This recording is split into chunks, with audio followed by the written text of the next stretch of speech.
da mensagem desta noite: pecados invisíveis.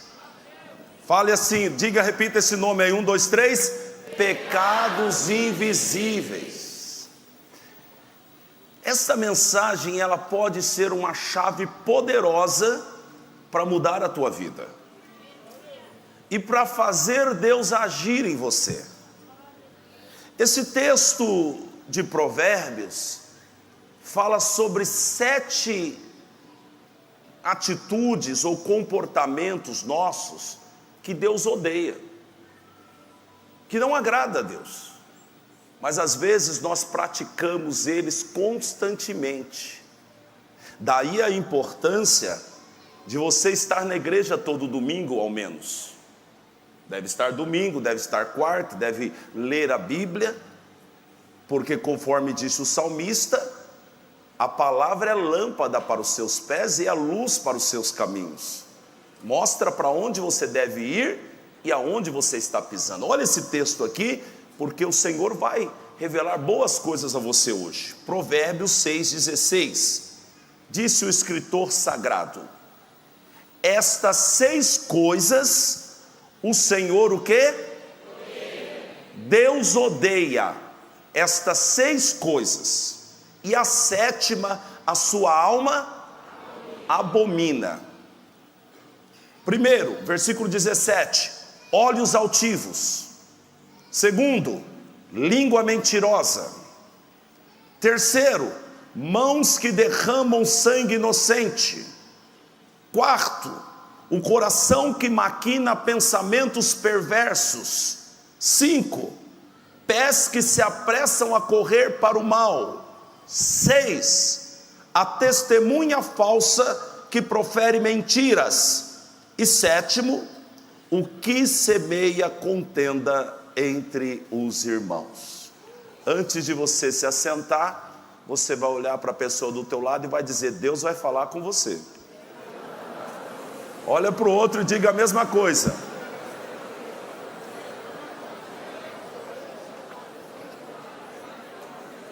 Se assenta no nome de Jesus. Glória a Deus, glória a Deus. Pecados invisíveis. Amada igreja, existem alguns pecados que nós praticamos e nós não conseguimos nem perceber que estamos praticando eles. Nós não conseguimos discernir que estamos praticando esses pecados. Porque normalmente esses pecados, eles estão relacionados com a nossa natureza, com a nossa cultura. E porque vivemos nele a vida toda, nós não percebemos que estamos ofendendo a Deus ou transgredindo a sua lei. Eu não sei se acontece com você, ou você já foi na casa de alguém assim, que lá naquela casa eles brigam, eles xingam uns aos outros, e você que tem uma casa de paz, ou na sua casa habita a paz do Senhor, quando você chega nesse lugar, você fica atribulado. E o problema é que um xinga o outro, um briga, daqui a pouco está tudo em paz de novo. E é você que sai daquele lugar abalado, porque você não está acostumado com aquilo. Mas eles acostumaram tanto com a agressão, com a ofensa, com o xingamento, que para eles não há erro nisso. E este é o grande problema. Às vezes, por causa da nossa natureza humana caída, da cultura que nós fomos criados, ou por influência de pessoas, nós vamos desenvolvendo hábitos que são maléficos para nós mesmos, que abre a porta para o diabo tocar em nós. E agora uma novidade aqui: Deus odeia esse tipo de comportamento. Eu chamo eles de pecados invisíveis. Por que invisíveis? Porque nós cometemos, mas não conseguimos vê-los. E embora esses pecados invisíveis não acusem as nossas mentes, eles têm potencial para nos incriminar no mundo espiritual. E também, e principalmente, nos afastar de Deus. E isso é um perigo. Porque Isaías disse: os ouvidos do Senhor não estão fechados, e nem as suas mãos encolhidas para que não possa salvar. Mas os vossos pecados, mas as vossas iniquidades fazem separação entre vós e o vosso Deus, e Ele não vos salva. Então, esse comportamento nosso, que nos afasta do Senhor, é muito perigoso. Pode gerar muito mal na vida de um crente que está na igreja, há muito tempo, e nem sabe por que é que está na presença do Senhor e a vida não muda. É porque o comportamento dele afasta ele de Deus. Eu fui pregar o evangelho, eu era um missionário, isso eu acho que foi em 97, 98 mais ou menos. E eu fui pregar no Paraná. E eu ainda não conhecia muito bem a palavra de Deus, e tinha uma série de erros que eu cometia por falta de conhecimento, por ignorância, e por isso que eu te falei, uma cultura, uma natureza caída. E eu fui pregar nesta cidade, eu fui convidado, eu era o missionário André. E eu cheguei lá no sábado à noite, eu ia pregar no domingo à noite. O pastor me levou na igreja, estava tendo culto, ele me apresentou e todo mundo criou aquela expectativa, porque amanhã o missionário André vai pregar. E todo mundo estava esperando que eu fosse pregar, e o pastor falou que Deus me usava muito e tal. Mas no domingo, nós fomos almoçar, e eu estava almoçando junto com o pastor, e o pastor começou a falar mal de outro pastor. E ele disse: aquele sujeito não vale nada, ele é enrolado, eu acho que nem convertido ele é. E começou a falar mal do pastor, e ele olhou para mim e falou: não é verdade? Eu falei: é verdade. E aí eu colaborei, eu falei: realmente, ele tem uns hábitos meio estranhos, faz tempo que eu estou observando ele. Meu Deus, pequei e nem percebi que eu pequei. E aqui está o problema: os pecados invisíveis, que você comete, que eu cometo, está me afastando de Deus. As coisas não estão dando certo, Deus não me salva, Deus não me livra, Deus não opera, e eu estou: por quê, Senhor? Aquela noite eu fui para a igreja convicto de que seria um sucesso. Foi um fracasso. Eu subi no altar e aquela noite eu estava sozinho. O Espírito de Deus não me usou. Eu suei a camisa. Eu usei todos os versículos que eu conhecia. E eu fiz o povo ficar de pé. Eu sentei o povo e eu orei. E eu falei em línguas. E todo mundo estava olhando para mim dizendo: que hora que isso vai terminar? E eu desci frustrado do altar. E quando eu voltei para casa, no caminho eu comecei a falar com Deus: Deus, que ministério é esse? O Senhor me leva no Paraná para pregar, e eu pregando no Paraná, eu achei que o Senhor fosse me usar. Por que vocês colocaram esse versículo aqui? Eu estou pregando, mas estou vendo tudo. Deus não me deu um olho desse tamanho por acaso. Então, eu fui falando com Deus, porque eu estava quase questionando Deus, questionando o meu chamado, falando que Deus não era comigo. E o Senhor me falou: você pecou, foi por isso que eu não te usei. Foi a tua boca, foi o teu julgamento, você incriminou, você apontou o dedo, e ali então eu aprendi uma grande lição, que Deus não opera na vida de alguém que está na prática do pecado, mesmo que esses pecados sejam pecados que você não consegue percebê-los. Por isso você precisa estar na igreja ouvindo a palavra todos os dias, por isso você tem que estar lendo a Bíblia, por isso você tem que orar igual Davi: Senhor, esquadrinha meu coração, vê se há em mim algum caminho mau, e me guia pelo caminho eterno, Senhor. Nós precisamos orar, porque nós podemos estar fazendo coisas que Deus odeia, e às vezes a nossa posição, a nossa religião, o nosso trabalho, os nossos dons, eles encobrem aquilo que realmente nós somos.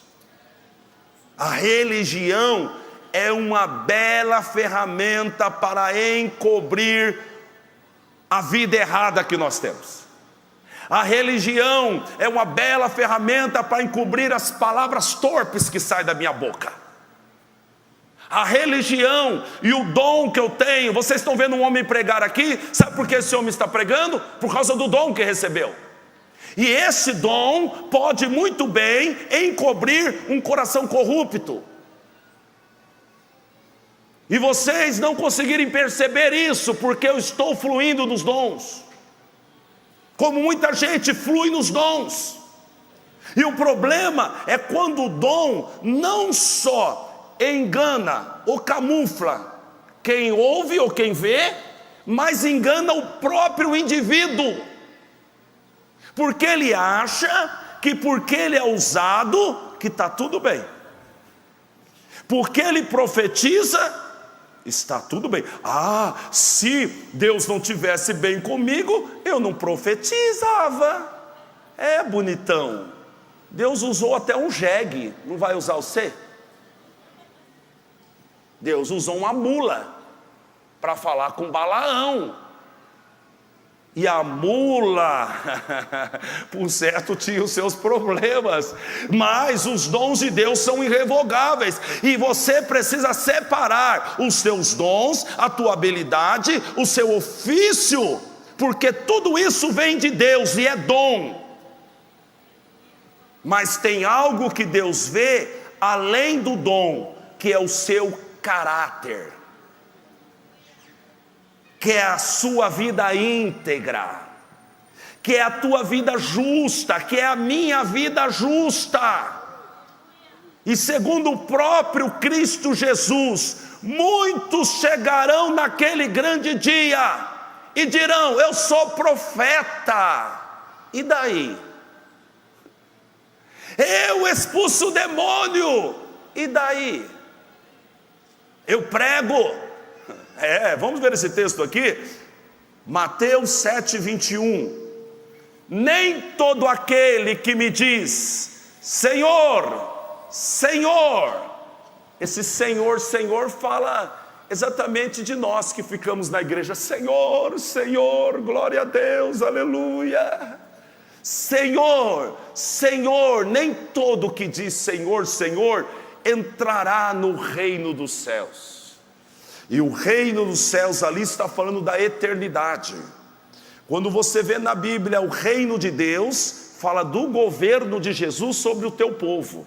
Mas quando está escrito o reino dos céus, está falando da eternidade. Ele está dizendo que nem todos vão entrar no céu, e muitos não vão entrar no céu, e que vivem na igreja dizendo Senhor, Senhor, Senhor, mas apenas aquele que faz a vontade de meu Pai que está nos céus. Então, eu não posso fazer nada que Deus odeia, porque a vontade de Deus é que eu tenha mágoa do meu irmão? Não. Então, se eu estou com mágoa, eu estou fora da vontade de Deus. A vontade de Deus é que eu traia o meu cônjuge? Não. Então, se eu estou traindo, eu estou fora da vontade de Deus e eu não estou indo para o céu. A vontade de Deus é que eu fofoque. Só os fofoqueiros agora levante a mão. Eles faltaram hoje. A vontade de Deus é essa? Não. Então eu não estou na vontade de Deus. Se eu estou fazendo isso, se eu estou gerando divisão, se eu estou gerando contenda, se eu estou brigando, se eu estou ofendendo o meu próximo, se eu estou usando palavras terríveis contra pessoas, Deus não está nisso. Versículo 22, muitos me dirão naquele dia: Senhor, Senhor, não profetizamos nós em teu nome? Ô Senhor, eu era profeta. Lembra de mim não, Senhor? Aquela profecia que eu dei sobre aquele país, sobre o presidente da república, sobre não sei quem, eu era profeta. Em teu nome não expulsamos demônios e não realizamos muitos milagres, não poucos, muitos. Então eu lhes direi claramente: nunca os conheci. Afastem-se de mim, vocês que praticam o mal. E o que me assusta aqui é que no versículo 22 ele diz que muitos, não poucos, me dirão naquele dia. Muitos chegarão no céu e serão esclarecidos que eles não têm direito de entrar. E por quê? Porque praticam o mal. Mas e as profecias? E os milagres? E como o André pregava na igreja todos os dias? Isso não garante a eternidade? Não garante. Então o Senhor está sendo claro aqui: eu não vos conheço. Como assim, Jesus? Deixa eu pensar aqui numa pessoa famosa. Por exemplo, o ator de Hollywood, Brad Pitt. Você conhece o Brad Pitt? Conhece? Já almoçou com ele? Já jantou com ele alguma vez? Não, então você não conhece. Você só viu ele. Obrigado. Você só viu ele. Conhecer é ter relacionamento. É isso que Jesus está dizendo: eu não vos conheço. Você usou meu nome. Você carregou uma Bíblia debaixo do braço. Você ia e orava no meu nome e os milagres aconteciam. Mas eu não te conheço. Minha avó dizia que você só conhece alguém depois de comer 1 quilo de sal com ele. 1 quilo de sal, meu amigo, demora para acabar. Demora ou não demora? Açúcar vai rápido em casa, mas sal é um pouquinho de sal. Então, para conhecer alguém, é 1 mês, 2 meses, 3 meses, 6 meses, 1 ano, até que você o conhece, até que você se torna amigo. Você come com ele, você anda com ele, e a grande ou a boa notícia é que você começa a se parecer com ele. Não é assim? Tu começa a andar com o carioca, daqui a pouco você está 3, 6. Você está falando igual o carioca, porque esse negócio pega. Então eu tenho que andar com Jesus e me parecer com ele. Quem está comigo, diga amém.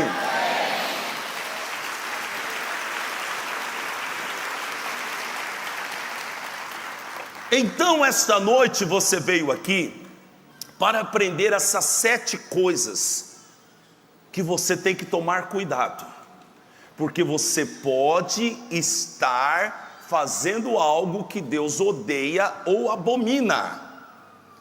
Antes de eu entrar nesses 7 pontos rapidamente, eu queria só esclarecer uma coisa: Deus odeia e abomina alguns dos nossos comportamentos, mas Deus nunca deixará de nos amar, porque o amor de Deus não depende do que você faz, do que você é, mas depende dele, que é o amor. Então vamos separar uma coisa: você não vai sair daqui dizendo que Deus te odeia. Deus não te odeia. Deus odeia alguns comportamentos que você tem, e porque você ama a Deus, você vai mudar esses comportamentos para não ficar longe dele. Quem entende isso, diga amém. Segundo o escritor sagrado, primeira coisa que Deus odeia são os olhos altivos. O que é o olho altivo, André? Os olhos altivos, o que são? É a pessoa arrogante, é a pessoa orgulhosa, é a pessoa que olha para alguém achando ser superior a ela. Ah, mas eu sou melhor, eu não sou como aquele coitado ali que vive no pecado, né? Eu não sou como aquele coitado que nem tem um emprego bom, nem fez uma faculdade. Não, Deus odeia os olhos altivos. E sabe por que Deus odeia os olhos altivos? Porque o orgulho é próprio de Satanás. O orgulho é próprio do diabo. Você vai perceber que esses 7 atributos que eu estou passando com vocês são os atributos do diabo. E o primeiro atributo do diabo é o orgulho.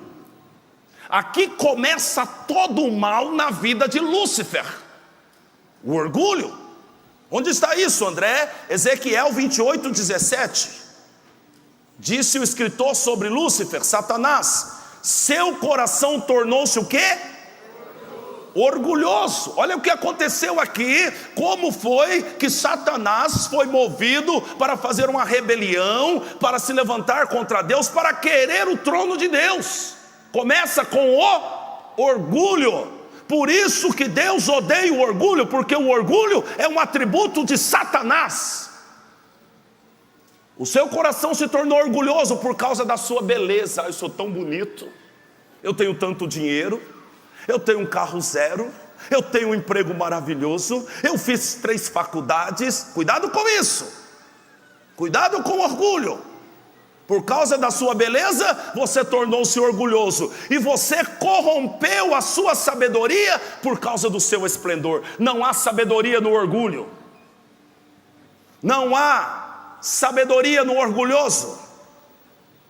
E a Bíblia diz que o orgulho precede a queda. Antes de cair, você tomará o teu coração de orgulho. Bote o texto, por favor. Então, você corrompeu a sua sabedoria por causa do seu resplendor. Por isso eu o atirei à terra. Por isso eu não suportei você, te lancei fora. Deus odeia o orgulho, porque o orgulho é um atributo de Satanás. Mas você sabe qual é o atributo de Jesus Cristo? A humildade. É lindo esse texto que eu estou explanando para vocês hoje, porque todos eles paralelamente falam da diferença entre naquele que tem o Espírito de Deus e naquele que está sendo atacado pelo espírito do diabo. Satanás é orgulhoso, mas Jesus Cristo é humilde. Filipenses capítulo 2, versículo 5: tende em vós aquele sentimento que houve também em Cristo Jesus, o qual, sendo em forma de Deus, não teve usurpação ser igual a Deus, mas esvaziou-se a si mesmo, tomando a forma de servo e tornando-se semelhante aos homens, e achando na forma de homem, o que ele fez?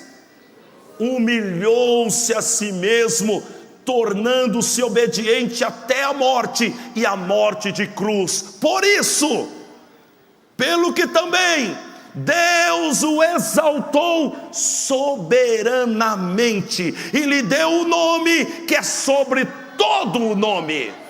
Jesus Cristo se humilhou e Deus o exaltou.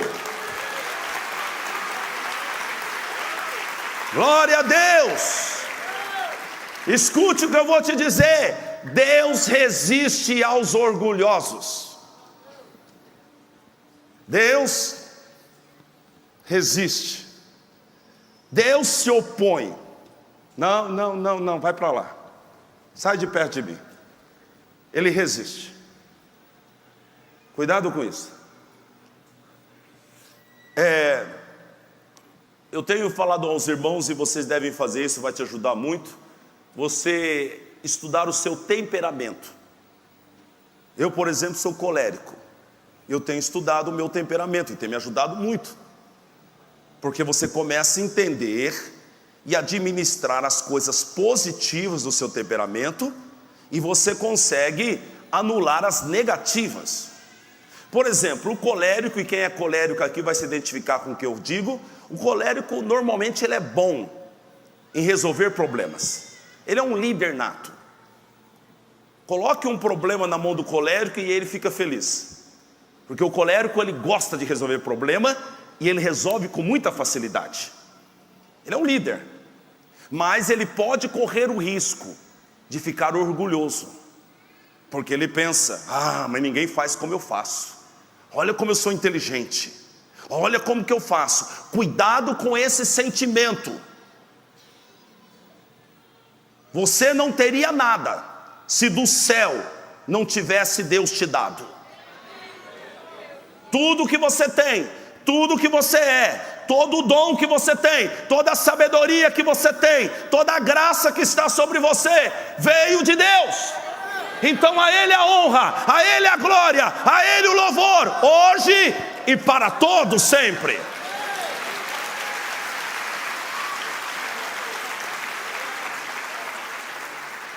Isso é um bom exercício.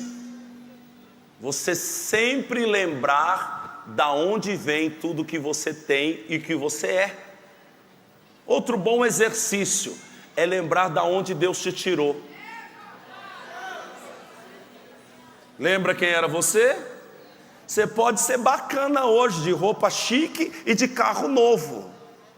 Mas talvez você começou como eu, trabalhando numa fábrica de sapato, cortando vaqueta, ficando bêbado que nem um gambá, humilhado, pisado, vivendo de favor. E onde eu estou hoje, eu estou porque a graça me alcançou. Então, um bom exercício é esse, para não deixar que o orgulho tome o teu coração. Segunda coisa que Deus odeia, versículo 17. Primeiro, olhos altivos. Segundo, língua mentirosa.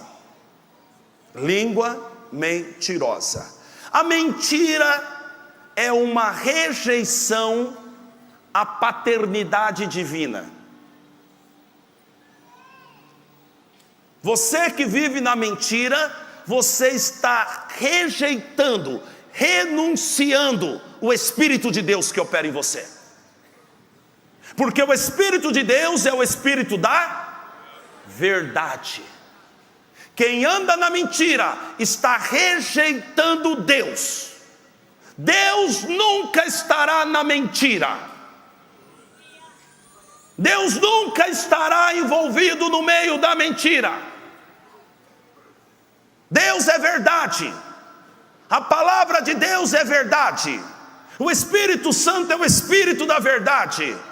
E quem então está andando na mentira, ele está rejeitando o Espírito de Deus. Isso é terrível. Porque, André, Deus odeia a língua mentirosa. Porque o pai da mentira é o diabo. Atributo do diabo. A mentira é atributo do diabo. João 8,44 está escrito que ele é o pai da mentira. Olha lá, as duas últimas linhas. Quando ele profere mentira, fala do que lhe é próprio, porque é mentiroso e pai da mentira. Quem anda na mentira está se tornando filho do diabo. E filho não é quanto a uma paternidade, mas quanto a um direito de governo. Vou repetir. Filho não quanto uma paternidade, mas um direito de governo. Ele governa o mentiroso. Eu me lembro de muitos anos atrás, eu vi um vídeo na internet em que o preso estava dentro de um carro e ele estava endemoniado, no camburão. E ele estava falando grosso. E por acaso o policial era crente. Então o policial se revestiu da roupa de crente dele e resolveu expulsar o demônio. E ele chegou pelo buraquinho da grade e disse: Satanás, eu te repreendo, eu amarro você, você vai sair dessa vida. O diabo deu uma gargalhada e disse: se você faz a minha vontade e quer dar ordem para mim, eu vou repetir isso. Você faz a minha vontade e quer dar ordem para mim? Você mente e quer ter autoridade sobre o diabo? Você anda no orgulho e quer que o diabo te obedece?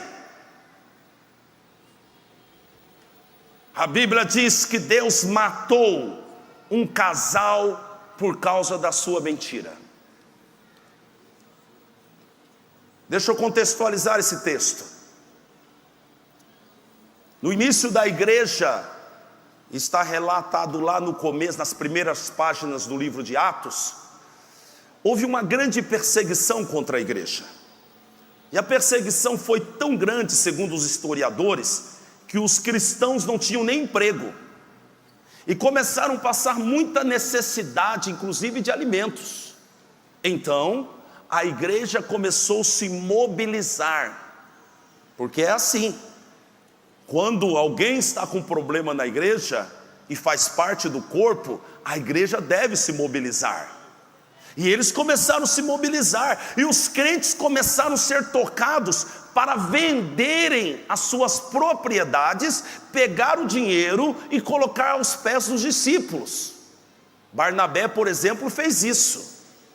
Vendeu sua herdade, vendeu sua terra e colocou aos pés dos discípulos para que esses administrassem, suprindo a necessidade de alimento que o povo tinha. Como vocês fazem aqui, várias pessoas trouxeram cestas básicas hoje, são mais de 200 famílias que todo mês nós ajudamos com a ajuda de vocês. A igreja deve fazer isso. Então Deus tocou no coração de Ananias e Safira, um casal. Veja bem, eles eram de Deus, o Espírito Santo falou com eles. E aqui eu estou falando de pecados invisíveis, de gente que é de Deus, mas vive em pecados invisíveis, que vive em comportamento que Deus odeia. E então a Bíblia diz que eles foram tocados em vender o terreno e dar o dinheiro para a obra. Mas entre o toque do Espírito Santo e a entrega do dinheiro, Satanás entrou no coração deles e levou eles a mentirem, porque é isso que o diabo gera em alguém. O diabo não pode gerar nada além dos seus próprios atributos na vida daquele em quem ele está atuando. Ele atuou neles e colocou o que no coração deles? Mentira. Atos capítulo 5, versículo 3. Então perguntou Pedro: Ananias, como você permitiu que Satanás enchesse o seu coração, a ponto de você mentir ao Espírito Santo? Ela não lhe pertencia, ou seja, a terra que você vendeu? E depois de vendida, o dinheiro não estava em seu poder? O que levou você a pensar em fazer tal coisa? Você não mentiu aos homens, mas sim a... Não, eu menti a Pedro, Não, você ofende Deus com a sua mentira. Você não mente para homens, você não mente para o pastor, você mente para Deus. Olha o que o texto disse. Você não mentiu aos homens, mas sim a Deus. Versículo 5. Ouvindo isso, Ananias caiu e morreu. Morreu por quê? Por causa da mentira. André, mas não era bem uma mentira, era meia mentira. Meia mentira é mentira completa aos olhos de Deus. Ele vendeu o terreno por 100 mil e falou que vendeu por 70 e botou 30 no bolso. Mentiroso, ladrão. Não é o que algumas pessoas que foram tocadas pelo Espírito Santo para serem fiéis dizimistas fazem. Você recebe 5.000, mas você devolve 300. Por quê? Porque tu é mentiroso e o diabo está operando na tua vida. É por isso que as portas não se abrem. Quem mente mais ou menos é um mentiroso completo. Quem rouba um pouquinho é um ladrão completo. Posso dar um conselho para você que faz isso? Se eu fosse você, eu não devolveria nada, porque você vai ser ladrão do mesmo jeito. Então mete a mão logo.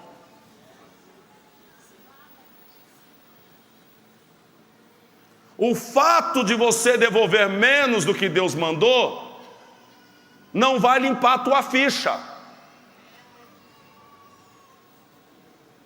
Porque a Bíblia diz que quem não devolve é ladrão. Um ladrão pode roubar uma BMW ou um lápis. É ladrão. Sim ou não? Ai, como essa mensagem está te abençoando, meu irmão. Terceira coisa que Deus odeia, versículo 17: primeiro, olhos altivos; segundo, língua mentirosa; terceiro, mãos que derramam sangue inocente. Eu estou falando de coisas que nós fazemos e nem percebemos que fazemos. Derramar sangue inocente. Eu tenho uma preocupação com isso. É algo que algumas pessoas dizem que eu sou muito complacente. Eles não entendem. Eu sou cauteloso em tomar decisões. Algumas pessoas chegam e falam: pastor, você não vai fazer nada com isso? Calma. Nosso presidente, pastor Mário de Oliveira, fala uma frase que eu acho que é muito sábia. Ele disse o seguinte: não há nada tão urgente que não possa esperar 3 dias. Não há nada tão urgente que não possa esperar 3 dias. Isso é cautela. Então, se eu tenho algo para resolver no seio da igreja, primeiro eu vou orar. Depois eu vou ouvir as testemunhas. Testemunha 1, testemunha 2, testemunha 3. Depois, normalmente eu me junto com o grupo de intercessão. Vamos orar, pedir uma revelação divina. E só então eu vou tomar uma decisão. Por quê? Porque eu não posso derramar sangue inocente. Se eu fizer isso, eu estou me comprometendo no mundo espiritual e eu vou pagar isso. Às vezes nós não derramamos sangue inocente com uma espada, com uma faca, com um revólver, mas nós matamos uma vida espiritual. Nós matamos uma vida emocional. Nós destruímos uma vida financeira. Que jeito? Você montando uma cama dentro do trabalho para arrancar o emprego de alguém. Você tem noção o que é uma pessoa ficar desempregada?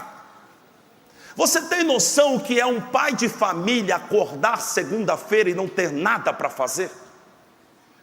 E abrir a geladeira e ver a sua geladeira vazia? Então, até dentro do trabalho, quantas vezes eu vou em alguns lugares e eles me atendem tão mal. Eu fui no hotel outro dia, que eles erraram umas 4, 5 vezes comigo, mas erros gravíssimos. No primeiro momento, aí chegou lá o negócio em casa lá, que vem dessas agências de viagem, que você marca o hotel. Fale-nos sobre a sua experiência. Eu pensei, eu devia meter o pau nesse povo agora, para eles aprenderem. Não. Embora eu possa até escrever: olha, precisamos melhorar algumas coisas no hotel. Eu não vou colocar o nome de ninguém. Eu não vou matar ninguém. Porque eu não sei como essa pessoa estava. Talvez essa pessoa que nós fizemos um pedido, por exemplo, chegamos, acho que foi em São Paulo, nós chegamos 11h30 no hotel, fizemos um pedido, tinha que acordar outro dia cedo, não marcaram o nosso pedido, nós fomos jantar a 1h tanto da manhã. atrapalhou toda a nossa vida. Mas eu podia falar: olha, você tem uma funcionária que é irresponsável, deixou até 1h30 da manhã, eu nunca mais volto no hotel. Eu não sei o que essa pessoa está passando. Eu não sei se o filho dela está dentro de um hospital doente aquele dia. Eu não sei o que a pessoa está passando. Nós precisamos olhar para as pessoas e entender as pessoas como nós gostaríamos que as pessoas nos entendessem. Você quer ver o pastor ficar bravo? Não, o pastor não fica bravo. Fica. O pastor fica bravo, por exemplo, é a terceira mensagem que eu estou pregando hoje. Atendi pelo menos 30 pessoas hoje. Imagina como está a minha cabeça. Então eu termino a pregação aqui, terminamos a Santa Ceia, e eu saí por esse corredor e vi um líder atrás de mim: pastor, nós precisamos resolver um negócio urgente aqui. Fala para mim aqui, a gente faz isso ou faz aquilo outro? Aí eu penso assim: é pegadinha. É pegadinha. 10 horas da noite, às vezes eu saio daqui 11 horas. 11 horas da noite, eu com a cabeça cheia, cansado. Ele vem mandar eu tomar uma decisão uma hora dessa? É pegadinha. É igual Jesus Cristo. Lembra de Jesus Cristo quando levaram a mulher pega em adultério até Jesus? E perguntaram para ele: nós devemos apedrejá-la? Era pegadinha. Se ele diz: apedreje-a, ele estava mandando matar a mulher. E se ele diz: não apedreje ela, ele estava indo contra a lei de Deus. Sabe o que Jesus Cristo fez? Ele se calou, abaixou a cabeça e começou a escrever na terra. Ele está esperando uma revelação do alto. Porque se ele responde ali, se ele toma uma atitude, ele ia sujar a mão dele com sangue. É disso que o Senhor está falando. Ele odeia as mãos que derramam sangue inocente. Mas Jesus Cristo, dirigido pelo Espírito Santo, disse: aquele que não tem pecado, atire a primeira pedra. E ali ele escapou daquele laço. Então cuidado. Às vezes você não faz com a tua mão, mas você induz alguém a fazer. Cuidado, você que está ao lado de alguém que tem poder. Porque você que está ao lado de alguém que tem poder, você pode usar a espada dele para matar. E isso não te isenta do teu pecado. Então você vai lá e fala com o que tem poder e fala mal do outro. Aí aquele que tem poder, se está envolvido em muita coisa, não tem tempo para resolver, vai lá e mata. Quem que usou a espada dele? Foi você. Então você precisa de sabedoria. Davi, eu estava pregando sobre Davi e veio isso no meu coração. Davi se deitou com Batseba, uma mulher que era casada. E a Bíblia diz que ele sabia que ela era casada, porque ele perguntou: quem é essa aí? Essa aí é a mulher do Urias, está na guerra o marido dela. Ele intencionalmente traz a mulher para dentro do palácio, deita com ela, tem um relacionamento, o pecado apareceu. A mulher ficou grávida. Será que Davi já tinha feito outros pecados desses? Não sei. Mas esse apareceu. Esse não é mais invisível. E sabe o que aconteceu? Davi mandou chamar o rapaz e queria que ele deitasse com a mulher dele, porque Davi queria colocar na conta dele aquele filho. Mas Deus não deixou Urias deitar com a esposa. Era como se Deus dissesse: desta vez o teu pecado não vai ser mais invisível. Eu vou mostrar para todo mundo. E Davi deu bebida para ele, fez de tudo. E aqui uma coisa importante: Davi matou gigantes, Davi matou os filisteus, Davi era um homem de guerra. Por que ele não matou Urias? Por que Davi não matou Urias? Porque ele não ia sujar a sua reputação. Então ele vai usar a espada de Joabe, ele vai usar a espada do inimigo contra aquele homem. E ele manda uma carta para Joabe, o capitão do exército, e lá ele escreve: olha, coloque Urias na frente da batalha, e quando a batalha apertar, vocês se afastam, abandonem ele para que ele morra. Ele usou a espada de outro, mas Deus viu a reputação dele diante dos homens continuava boa, mas diante de Deus não. Diante de Deus não. E ele matou o inocente, ele derramou o sangue inocente, o sangue desse homem Urias, que estava lutando por ele. Ele matou esse homem. Sabe o que aconteceu? 4 filhos dele foram mortos. 4. Porque a lei judaica dizia, no caso, por exemplo, de roubo, se você defraudasse alguém, você tinha que devolver 4 vezes mais.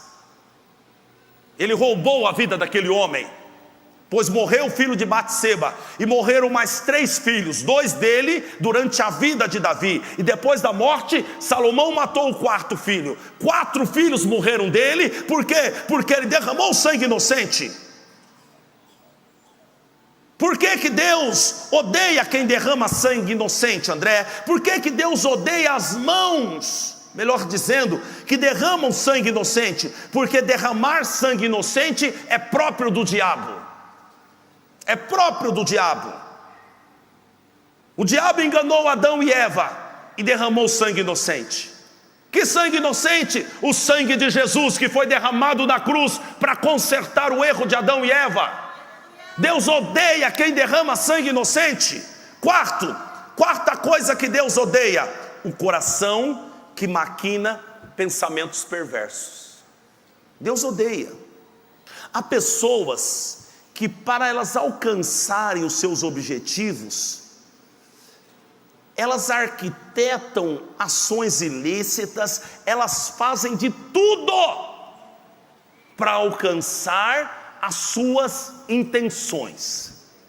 Elas no seu coração, elas estão a maquinar coisas, como vai conseguir fazer o trabalho, como vai enganar aquela pessoa, vai conectar de uma maneira política com A, B ou C ou D, e vai manipular, e vai chegar no seu objetivo. Deus odeia o coração que maquina pensamentos perversos, pensamentos de pecado. Então você está lá a se preparar para trair o seu cônjuge, e você está vendo um jeito de, num dia das férias, numa viagem dela, e você cometer o erro. Você está maquinando coisas erradas. O Senhor odeia um coração que maquina pensamentos perversos.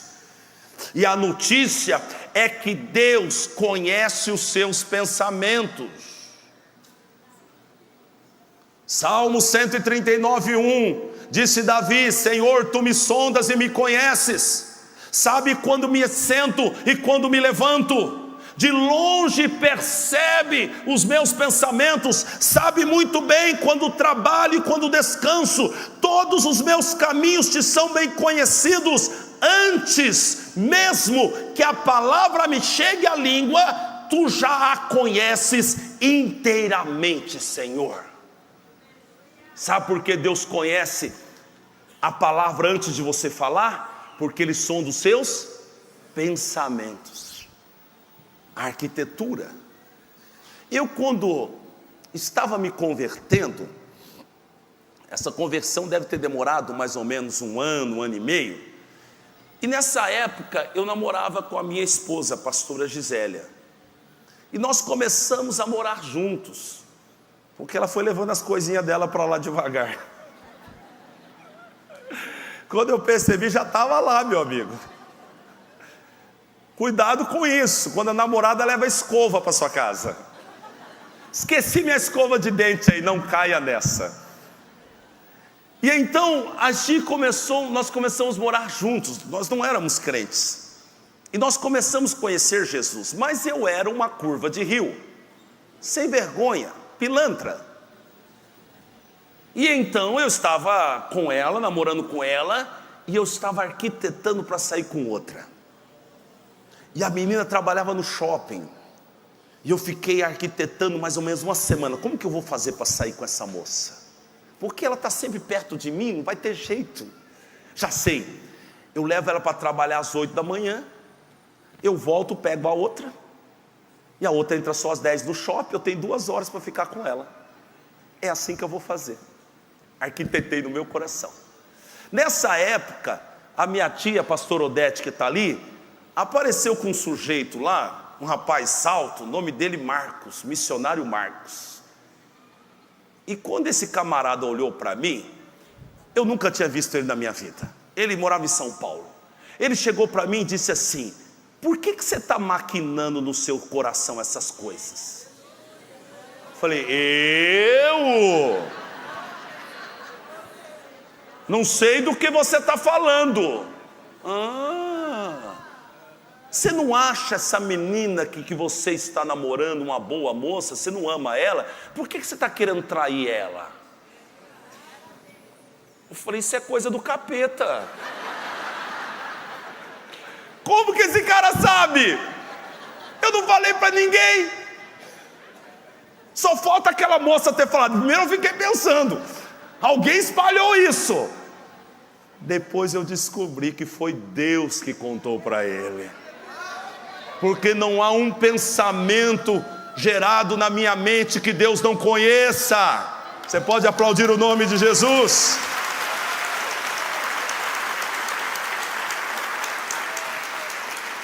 Então, escute isso, mude os seus pensamentos, pense coisas corretas.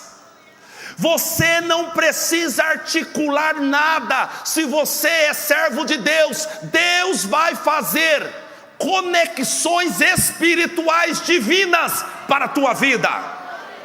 Não precisa mexer os pauzinhos, não precisa fazer política, não precisa. Não precisa.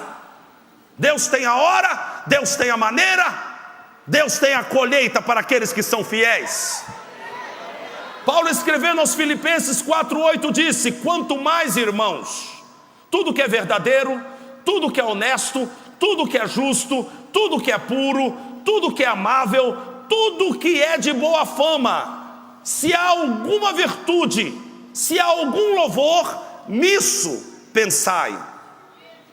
Muda os seus pensamentos em nome de Jesus. André, por que Deus odeia? Presta atenção. André, por que Deus odeia o coração que maquina pensamentos perversos? Porque isso é próprio do diabo. Foi o diabo que maquinou no coração a rebelião que teve no céu. Convenceu a terça parte dos anjos. Quem faz rebelião, quem está maquinando coisa no coração, está sendo influenciado pelo espírito de Satanás, porque isso é próprio do diabo, e Deus odeia isso. Deus odeia isso. Quinta coisa que Deus odeia, versículo 18, primeiro, coração que maquina pensamentos perversos. Quinto, pés que se apressam a correr para o mal. O que é isso? É a pessoa que está esperando uma oportunidade para pecar. Tem gente que é assim, vem na igreja, ouve a palavra, canta, ora, mas ele está esperando uma oportunidade para fazer o mal. E o diabo não precisa fazer muita força com esse sujeito. É só colocar diante dele, ele já, opa. E normalmente, ainda arruma um culpado. Pastor, o senhor tem que me entender, né? Aquela irmã colocou a saia muito curta. A culpa é da saia da irmã. Sabe o que foi? Foi minha mulher que não atendeu as minhas necessidades. Foi meu marido. Mentira, você que tem os pés que se apressam para o pecado. Se você ama Deus, se você tem temor de Deus, você vai falar não para o pecado. Mesmo que isso lhe custe algo, mesmo que isso lhe custe dinheiro, Se você ama a Deus, você não vai correr para o pecado. E não me diga que você não aguenta. Ai, pastor, não aguento, quando eu vi já fui. Não blasfeme contra Deus, porque Deus disse que você pode. Onde está isso? 1 Coríntios 10, 13. Não vos sobreveio tentação que não fosse humana, ou seja, dentro de uma esfera humana, dentro daquilo que você pode suportar. Não é nada sobrenatural, não há tentação sobrenatural. Tudo dentro de uma esfera natural. Não sobreveio tentação que não fosse humana, mas Deus é fiel e não permitirá que sejais tentados além das vossas forças. Deus está controlando todo o nível de ataque contra os seus filhos. E quem cai porque se apressa para o pecado, porque ama o pecado. Porque a palavra garante que Deus é fiel e não permitirá que você seja tentado além das suas forças. Pelo contrário, juntamente com a tentação, vos proverá livramento, de sorte que a possais suportar. Diga amém. Por que Deus odeia os pés que se apressam para correr para o mal, André? Porque este se deixa levar pelo maligno. Esse que se apressa para o mal está entregando a tua vida ao diabo. A ordem é Tiago 4:7. Sujeitai-vos, pois, a Deus, mas resisti ao diabo, e ele fugirá de vós. Sexta coisa que Deus odeia: a testemunha falsa que profere mentiras. Aquela pessoa que, para agradar alguém, fala mentiras ou apoia a mentira. Apoia, encobre o que o outro está fazendo de errado. Essa pessoa que apoia o erro alheio, na verdade está jogando a pessoa no buraco. Porque ela está impedindo da verdade vir à tona. E ela está condenando esta pessoa. Quando Deus foi no Éden falar com Adão e Eva, ele só queria ouvir a verdade. Ele perguntou: vocês comeram do fruto que eu disse para vocês não comerem? Me fale a verdade. Deus sabia, mas a verdade liberta. A verdade gera arrependimento. E no arrependimento há perdão, e no perdão há um novo começo. Então, não seja essa testemunha que calunia, essa testemunha que profere mentiras, essa testemunha falsa, mas esteja do lado da verdade, falando a verdade. Se alguém errou, ele errou. E olha que eu sou teu amigo, eu sou tua amiga, mas eu vou dizer a verdade porque te amo. O jeito que você está andando está errado, o que você fez está errado. Eu não vou testemunhar mentira, eu vou contar a verdade. Eu não vou participar do seu delito. Eu não vou me comprometer com a sua rebelião. Eu não vou me comprometer com os seus pecados. Eu vou dizer a verdade. Diga aleluia. Por que Deus odeia a testemunha falsa que profere mentiras? Porque Deus é justo, e Deus não aceita nada que seja injusto. Salmo 89:14. Justiça e juízo são a base do seu trono. Sabe por que justiça e juízo são a base do trono de Deus? Porque toda vez que Deus levanta do trono, é para fazer justiça. Porque toda vez que Deus levanta, ou Ele se move para a verdade, se move para a justiça, se move para o juízo. E se nós somos filhos dele, nós também nos movemos da mesma maneira. Se nós temos o Espírito de Deus, nós não vamos ser falsas testemunhas. E a última coisa: Sétima coisa, agora, não que Deus odeia, mas Ele abomina. O que quer dizer abominar? Abominar é sentir horror, é detestar, é sentir repulsa, é quase sentir nojo, é abominar. Deus abomina, versículo 19, o que semeia contenda entre irmãos. Deus abomina. Por quê? Porque quem gera contenda entre os irmãos, este está trabalhando para o diabo. Você sabia que o diabo quer destruir a igreja? Quem sabia disso, diga amém. Você sabia que o diabo não pode destruir a igreja? Diga aleluia. Mas ele quer destruir a igreja.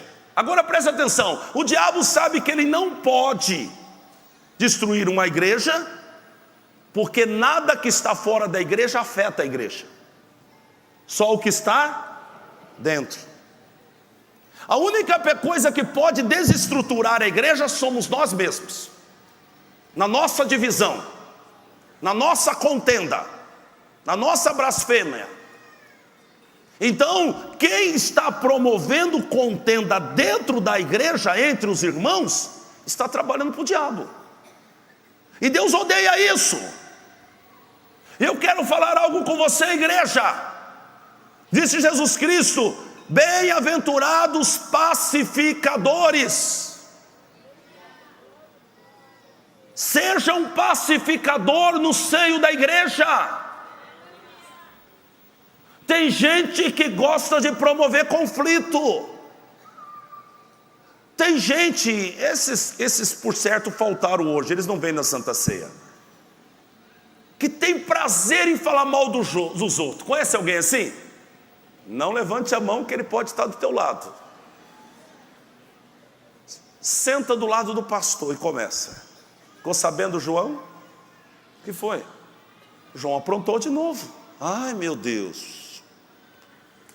Passa 5 minutos. E a Maria? Está sabendo da Maria? Não, traiu o marido. Nossa. Daqui mais 5 minutos. Você está sabendo daquela pessoa que falou isso, isso e aquilo? Seja um propagador das boas novas. Para de promover contenda. Para de promover contenda no meio do povo.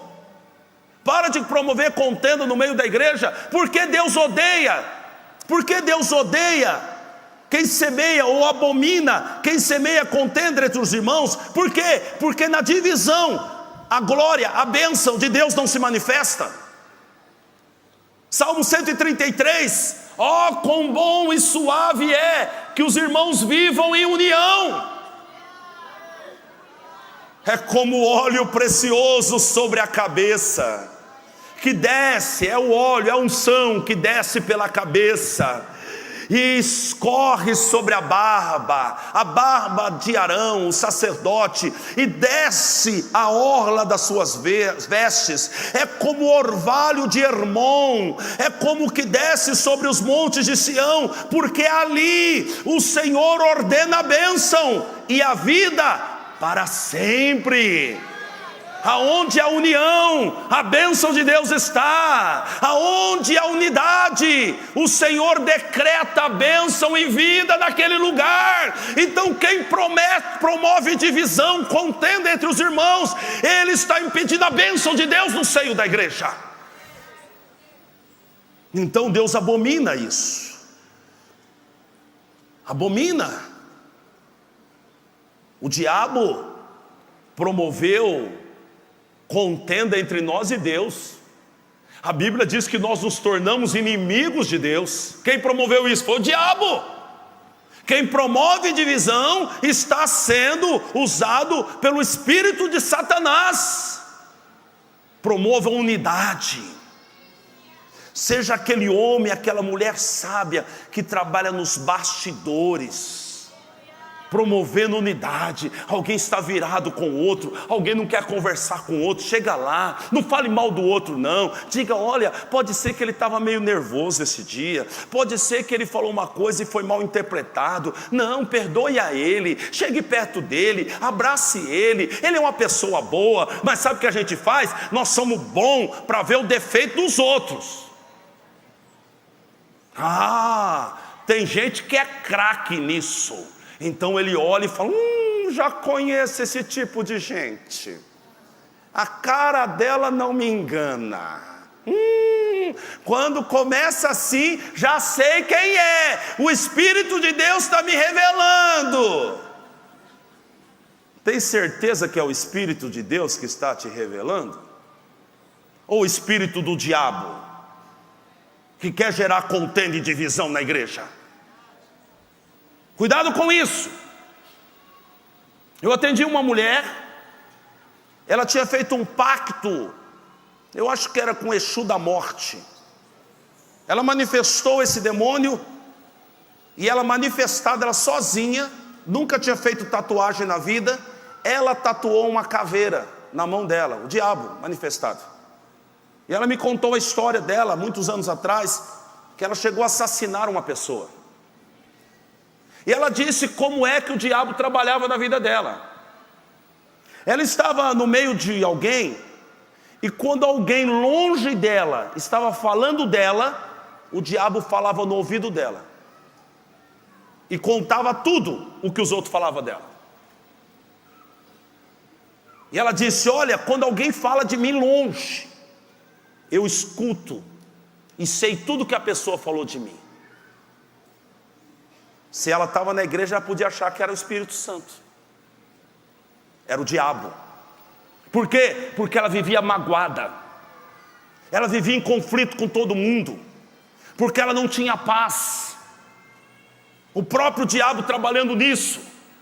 Nós precisamos olhar para as pessoas, eu termino a mensagem aqui, com olhos bons, porque às vezes o problema está aqui, não está lá, está aqui, Foi o que Cristo Jesus disse em Mateus capítulo 7, versículo 3.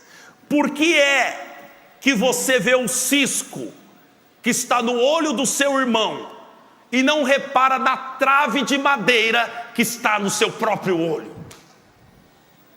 Cisco, uma trave, cisco no olho de alguém, uma trave no seu olho, no meu olho.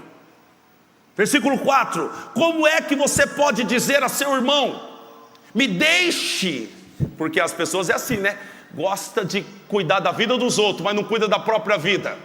Me deixe tirar esse cisco do seu olho, quando você está com uma trave no seu próprio olho.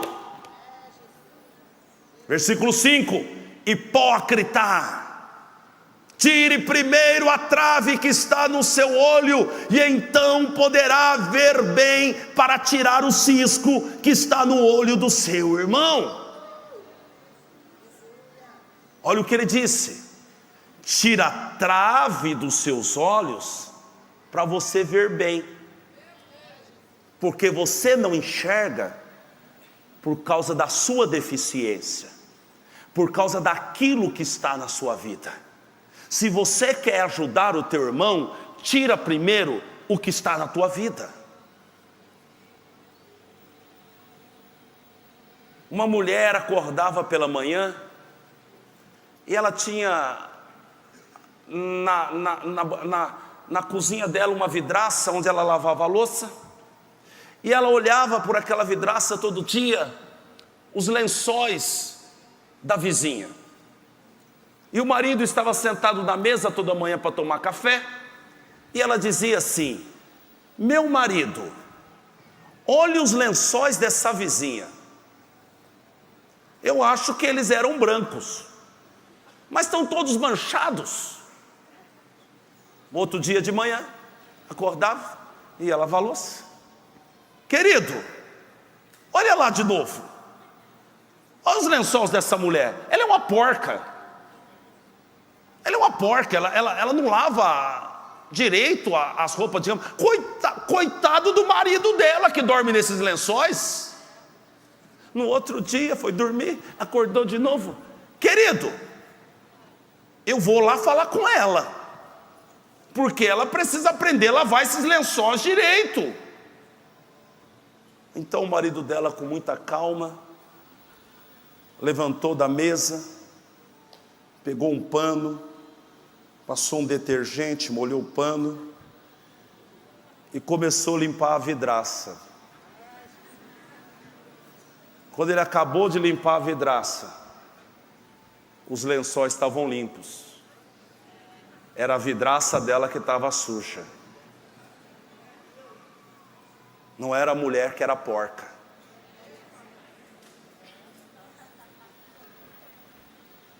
Fique de pé no teu lugar.